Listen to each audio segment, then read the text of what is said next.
नमस्कार, आप देख रहे हैं नेक्स्ट न्यूज। जिस तरह दिल्ली में लगातार इस बात को लेकर चर्चा आम थी कि मुख्यमंत्री कौन बनेगा, किसके सर पे यहाँ का जो सीएम पद का सेहरा है वो सजता हुआ नजर आएगा, लेकिन अब जो खबर निकल के सामने आई है उसने हर किसी को हैरान कर दिया है, क्योंकि यहाँ पर रेखा गुप्ता को मुख्यमंत्री का एक तरीके से पद जो है वो बीजेपी ने सौंप दिया है। मुख्यमंत्री एक तरीके से बीजेपी ने रेखा गुप्ता के नाम पे मोहर लगा दिया है।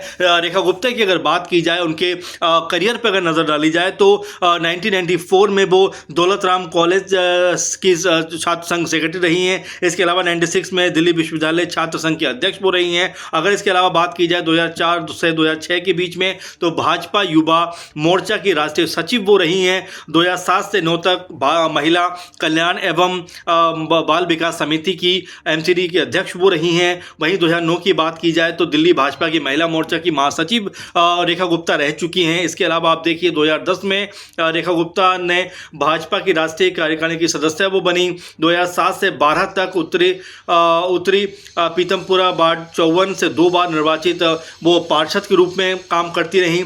फिर वहीं अगर 2015-20 को देखें तो आपकी वंदना कुमारी से विधानसभा चुनाव में वो हारी थी और 2025 में आपकी वंदना कुमारी को उन्होंने 29,595 वोटों से हरा दिया।